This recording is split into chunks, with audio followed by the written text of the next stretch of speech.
What's going on, everyone? Jax here for a hot take on the Mazda CX-30 Turbo, which I prophetically assumed that I would be driving at some point in the future back when I reviewed the CX-30. So we are back and we've got the Turbo.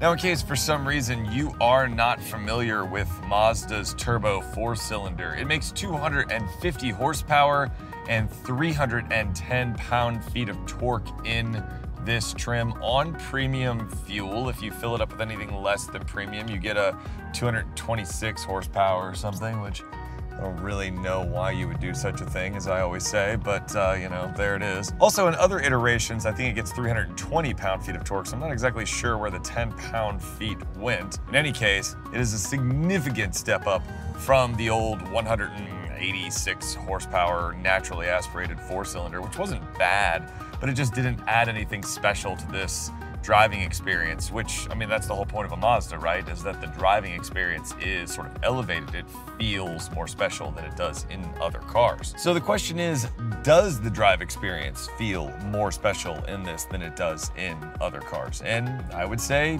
yes, in typical Mazda fashion, it does. This still has Mazda's basically ubiquitous 6-speed automatic transmission, which is totally fine. It shifts extremely smoothly. I will say that for a car with sort of a newfound sense of urgency, it doesn't quite downshift as quickly as I would like, in the sense that, like, I could put it in sport mode. It doesn't really matter. I've been driving in a normal mode for most of the week, and it doesn't feel like this car is necessarily maximizing that extra thrust, that it has this sort of newfound power, and it's not really doing very much with it. You might want it to have a little bit of a sportier edge to it, and it really doesn't. It's still just the same generally excellent driving experience. So it's not really a con, but I guess I would think of it as sort of a missed opportunity. And on that note, the ride is still exceptional. Just typical Mazda.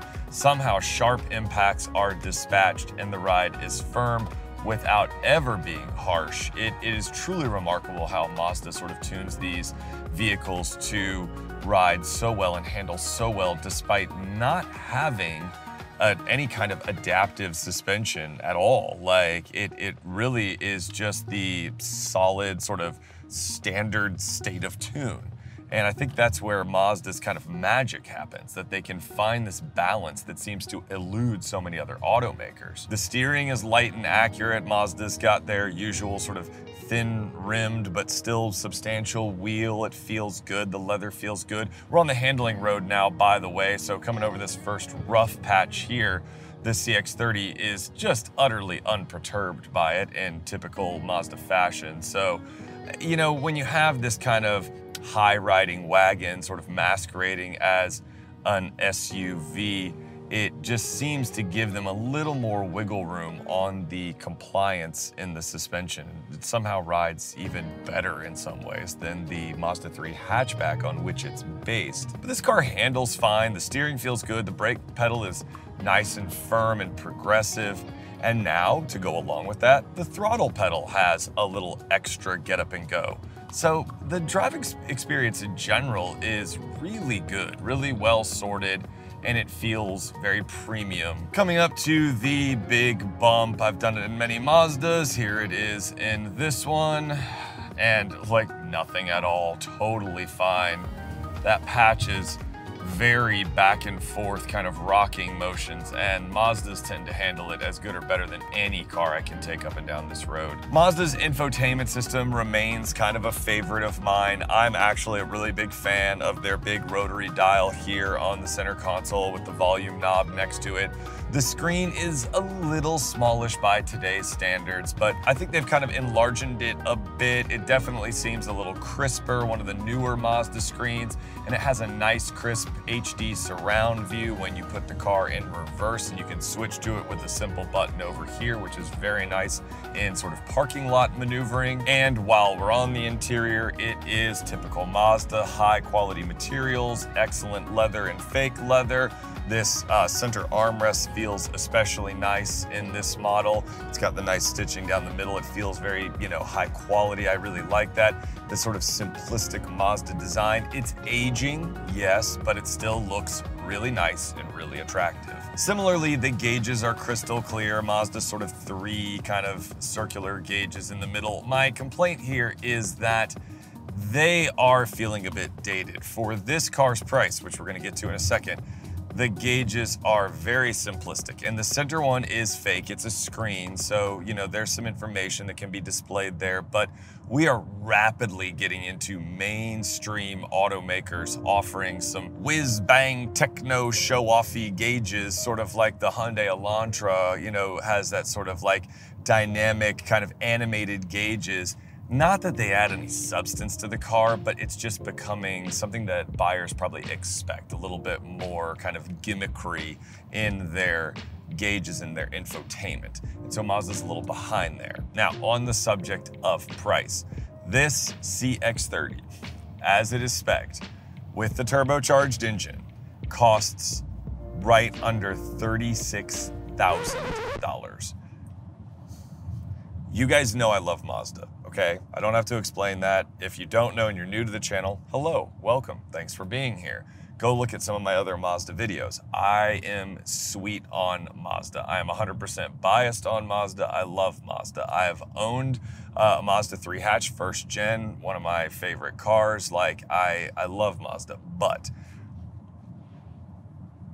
36 grand is a big ask. That's a big ask. And the problem is sort of twofold. One, it's putting Mazda in an awkward place in the market. They are trying to become more luxurious and premium, which I would say they're largely succeeding, but they're not quite there yet. The brand doesn't necessarily stand for that, necessarily associated with that. And so $36,000 puts them at the very top of sort of mainstream brands and into competition with sort of entry-level luxury models, like your entry-level BMWs, Mercedes, Audis, and things like that. Not to mention, Acura and Buick and stuff like that. So that's kind of one problem that I see, that Mazda's pricing structure has put this car in particular, which is spatially challenged. And I've said that before when I reviewed it the first time. There's plenty of space for me. I have a great driving position here and I'm 6'6", but behind me, a human being cannot exist. And even behind the passenger seat, it is really tight. And when you have models like the Honda HR-V in this category that have Honda's sort of magical ability to discover space that didn't previously exist, like in some Neil deGrasse Tyson kind of way, this car feels on the smaller end. Even though from a cubic foot standpoint, it's actually kind of like mid-pack in the class, but it feels like it's on the smaller end. I think because of the sort of rounded, sort of sexy styling, it feels a little spatially compromised. So you're not getting more space. You're not necessarily getting more luxury, although it is very nice in here and it's fully featured and you've got all your safety systems and you've got a comprehensive infotainment system. You've got a ton of stuff going on, but it's not offering you anything more than you would get in a loaded up Acura, Buick, or that you would miss in an entry-level BMW or Mercedes. The other problem in the 6 months sort of intervening between when I reviewed the CX-30 in its sort of previous trim and then this one now with the turbo engine is Kia. Kia is making some moves and their styling is getting increasingly gorgeous. And their interior quality and materials are moving up market, and their infotainment and their gauge cluster and all this stuff is getting more and more technologically advanced and impressive, but their prices aren't necessarily going up. And so really that gives Mazda's sort of only advantage against one of the brand new Kias is the driving experience. And to be honest with you, I don't know if that's enough. For someone like me, and maybe you, if you're an enthusiast, it might be enough. I don't know, but for a lot of consumers, guys, I mean, Kia's coming out with some really compelling products, and that is going to eat into Mazda's sort of dominance of that really, really attractive, really premium feeling mainstream brand, especially if they get undercut on price. And that worries me a little bit because I do love Mazda, but they are a tiny company and they need their vehicles to succeed. And this one largely does on its own merits. I mean, it is a very pleasant car to drive. It's extremely comfortable. It is borderline luxurious, if not downright luxurious. It's got pretty much all the features a normal person could want, but it's lacking a little bit of that, hey, look at me kind of technological edge that is fast becoming an expectation that people have, even in the mainstream brands. And because of that, I don't know if the driving dynamics are gonna be enough. Guys, I would love to know your thoughts on that front. What do you think of Mazda? What do you think of the CX-30?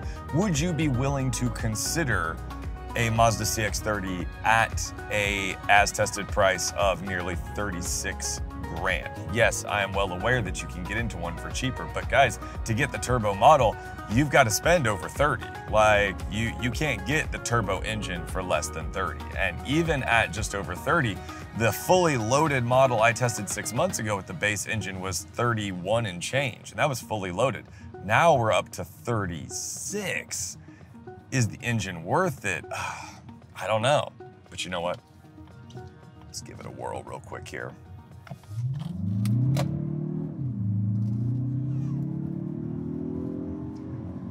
I mean, it is quick. It is quick in that sort of more premium way where you expect the car to get up and move. I mean, it's not blowing me away or anything, partially because I just got out of a Mustang Mach 1, which sort of, you know, shifts your perspective on speed there. It's 480 horsepower. But it has that sort of whoosh that you expect with a more luxurious brand, and that's great. That's fantastic. The all-wheel drive system does a good job apportioning that power out. Once more, we're feeling.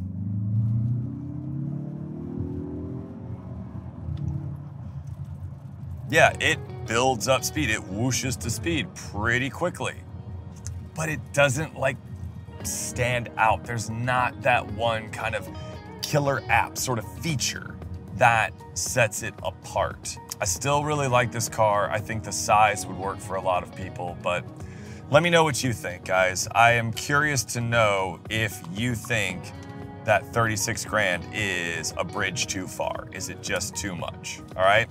Let me know in the comments and I'll pop in there and make some responses and comments of my own. And until next time, guys, ride safe, drive safe. Oh, be sure to, like and subscribe and all that, of course. And I will catch you in the next review or hot take, as the case may be. All right, peace.